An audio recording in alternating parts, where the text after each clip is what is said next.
Hi, it's MJ Moss, Realtor with Century 21 Covered Bridges Realty in Bloomsburg, Berwick, etc., Pennsylvania. And I'm doing another United Way chat. This one with Adrienne Mael, who is the director, President and president, CEO. president and CEO, I gotta get titles right, of the newly merged Columbia Montour United Way. Let me start out with, how did you get here? How did I get here? Well, I have an undergraduate degree in anthropology and actually a master's in applied anthropology.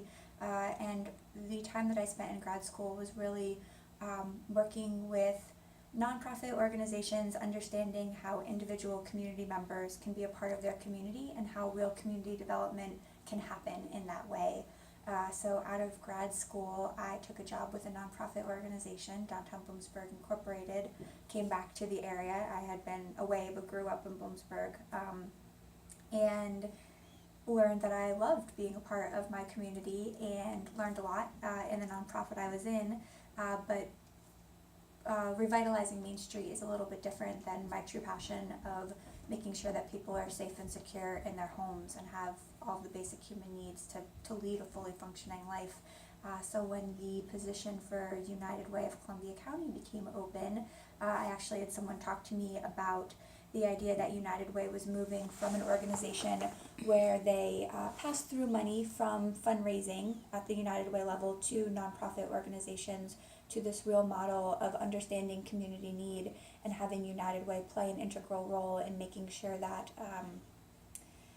that community needs were being met, and using that fundraised dollars still through the nonprofits, but using that money to really make sure that the needs of the individual community was being met. That was something that I just had to be a part of. Okay.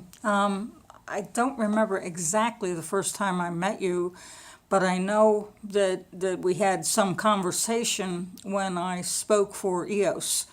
The sorts of things she's been doing that connect people in the community are pretty remarkable.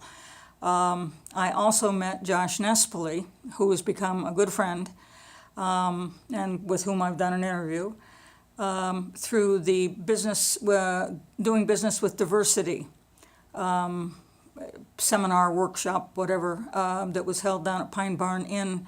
That was an excellent day with a hugely diverse crowd and really interesting workshops and a terrific main speaker. So this is the kind of thing that she's doing to create community. As a realtor, the better a community is, the more cohesive through diversity, that the needs are being met. The happier the community is, the better my job is. It's just really simple. When people have what they need, they're also generous with each other, both in terms of behavior and financially when needed. Talk to me about some other events that you've been involved with. Yeah, absolutely. So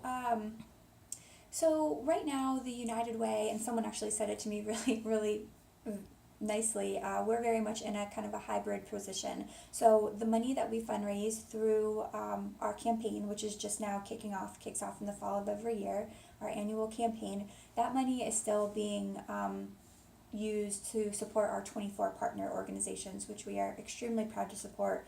And whether they're partner organizations or however we talk about them in the future when we move fully into community impact, those are still all organizations we very much intend to stay connected with, whether financially or in another way.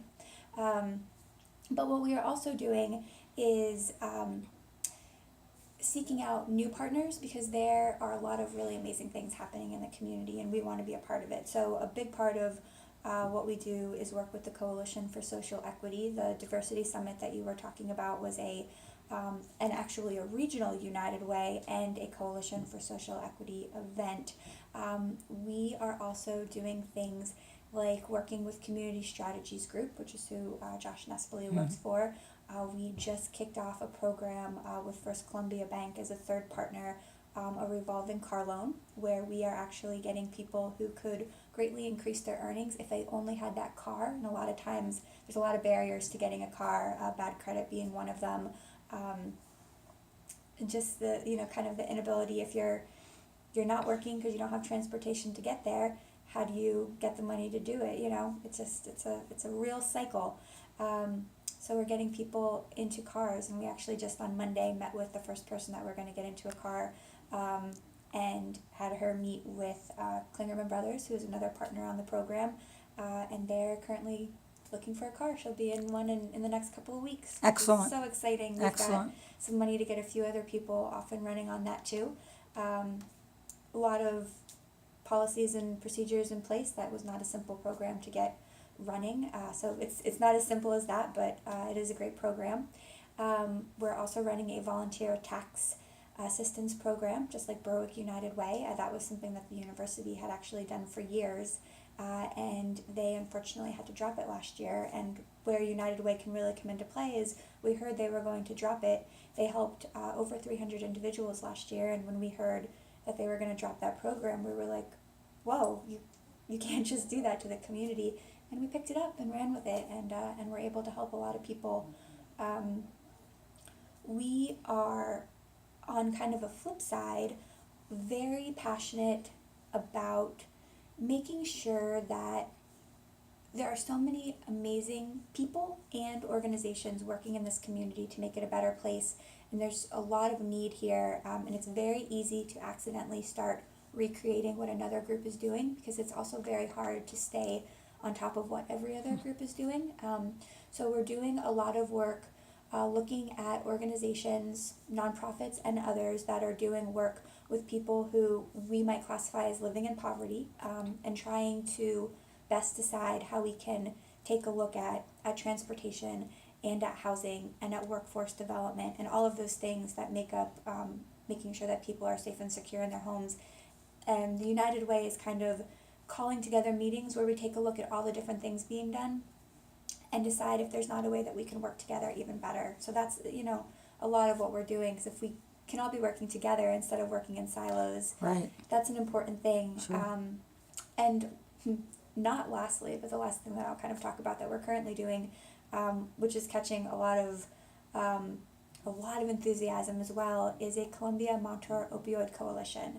And that coalition brings together lawmakers, police force, education at the, high school, middle school level through, college level, people who are in treatment, people who are looking to make a recovery community, individual citizens, and again saying, this is a big and scary problem that is hitting our community, and how can we work together to make sure that we are doing everything that we can to stem the tide of heroin, this disease, truly disease. And we're also doing a lot of work just understanding, because it is now classified as a disease, and it's a mental pathways issue. It's not because an individual is a bad person. That's not why you become, addicted to opioids. Yeah, nobody's born saying, I want to grow up to be an opioid No, addict, certainly right? not. So we've got 3 groups under that working, people who are working on educating the community at large and in different segments, people who are looking at treatment in a recovery community, and a law and order group who are looking at kind of the process. If someone's arrested, what does that look like? If someone's admitted to the hospital, what does that look like? How do we get people into treatment? Is treatment appropriate for everyone? Because it's each and every person's individual path, how they become clean too, and you have to really respect that. So. Excellent, excellent. Now tell me a little bit about the recent merger.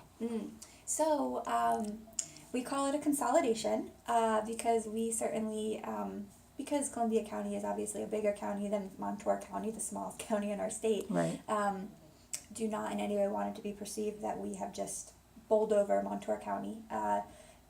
A consolidation has been something that actually Berwick, Bloomsburg, and Columbia County, Berwick, Bloomsburg, Danville, have been looking at for a number of years, and the timing has just never kind of been right.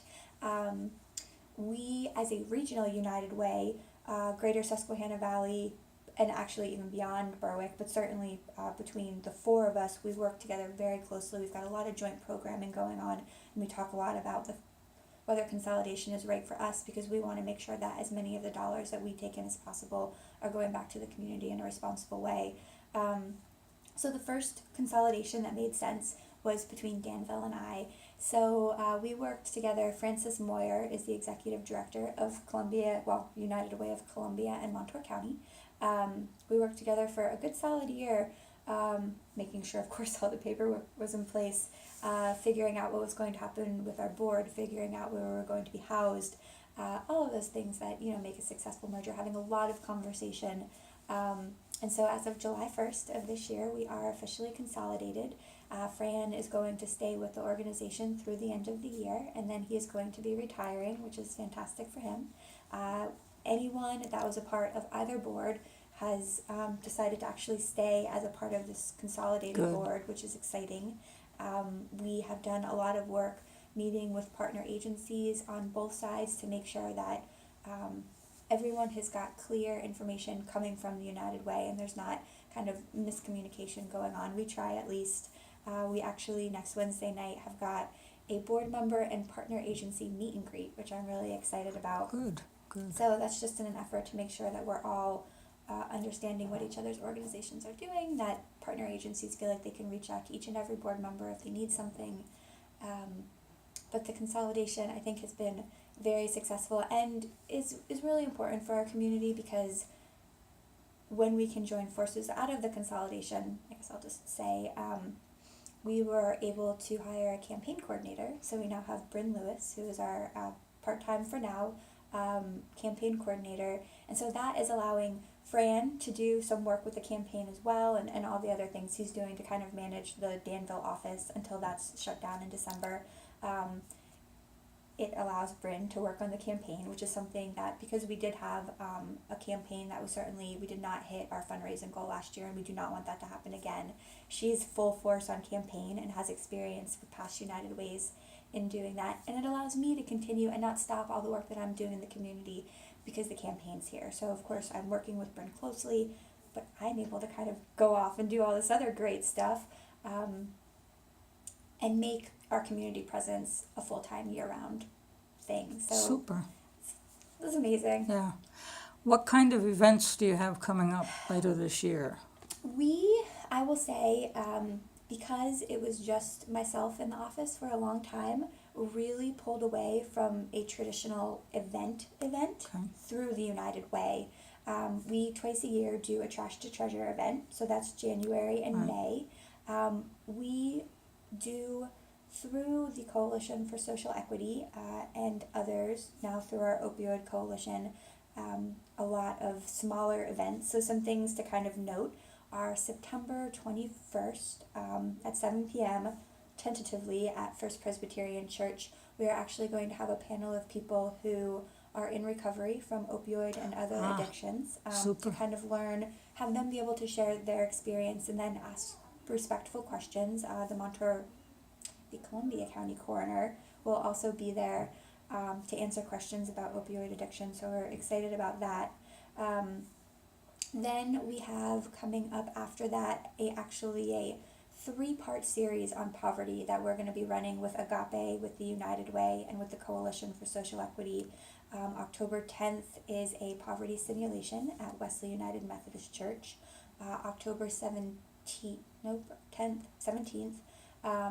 is another panel with people who are currently living in poverty to share their experience. And it's very easy to think of it as us and them, and this is really an effort to educate the community on it's not an us and them, it's us, it's all of us, it's you. So we're really looking forward to that. And then on the 24th of October will be the finale of that. We're going to be doing a little bit of a presentation on Bridges Out of Poverty and the Getting Ahead programs. But then the majority of that night is going to be a community conversation for people who have been to the events, to just debrief on what they heard, dispel some of the rumors or things that might be kind of circling around in your head. So that I am really looking forward to. We as the United Way are looking forward to just kind of bringing that information to the community. On October 11th as well, we are going to be in Montour County at Grove Presbyterian having a community conversation about the needs specifically of Montour County. We've done a lot of work understanding the needs of Columbia County, and as we're just getting over to Montour now with this consolidation, it's time to do some work in Montour County as well. Sure. So we have already been able and been lucky enough to work with the Community Action Agency on getting a needs assessment for that area, and we've spent some time going through it. So we want to kind of bring some of the concerns that we found from the needs assessment to the people of Montour County, or people who work in Montour County, anyone that wants to participate. And we're interested in hearing their feedback on what housing looks like in Montour County, what transportation looks like, what the opioid crisis looks like, what workforce development looks like, all those things. Excellent, excellent. Looks like everything's going forward. It's pretty exciting. It's extremely Yeah, exciting. It's yeah, very rewarding to be a part of it. Yeah, and I have appreciated the sorts of opportunities you have afforded business people to be involved. On the poverty thing, I think about that. I'm somebody who is some frequency broke, and when I say broke, I mean pretty broke, because of my own stupidity about what I do with my money. I'm really bad with it. But I've been very broke on a few occasions in my life, but I've never been poor. I've never had the, am I going to be able to eat in 2 days? I might skip a meal. I might not be able to afford a restaurant. But being poor is a whole nother thing. My niece, the whole family has always been kind of involved in nonprofits and charities. My niece out in Minnesota, who was a middle school principal, is involved in something called the Sheridan Story. And the Sheridan Story is an organization that provides food for school kids who don't have meals outside of school lunch, and especially, for instance, not on vacations, not on holidays, not on weekends, and they provide thousands and thousands of meals. And I know she taught in an area where there were a lot of children of non-white Caucasian European descent who lived in extreme poverty and got involved in that. And that's quite a program. You know, when you have it, you have to share it. That's kind of all there is. Yeah. You know, so. Yeah, absolutely. And we've got a lot of that here, where we also run, which I very affectionately call my pseudo young professionals group. It's a group called CO that is modeled after a young professionals group, but is open to anyone in the community, because we all self-identify in different ways, and I might on the outside look like a young professional. That's not how I self-identify, and someone else might not fit the professional or the young, but they're welcome. And we are going to be doing actually a volunteer program with Columbia Child Development Program, I guess, stuffing 1,000 backpacks for those kids to go home with on the weekends, and that's the exact same Yep. thing. Yeah, it's exactly the same kind of We thing. really, we also fund the summer food program. We have the last 2 years through our community fund program. There's a lot of kids here that depend on that type of thing, and this is an amazing community. It's a beautiful community. It is. And I think for people who are lucky enough not to have to worry about that, it's hard to imagine that goes on here, but it does. And Everywhere there is. Yeah. It's everywhere. Adrienne, thank you so much. I appreciate your time. Coming.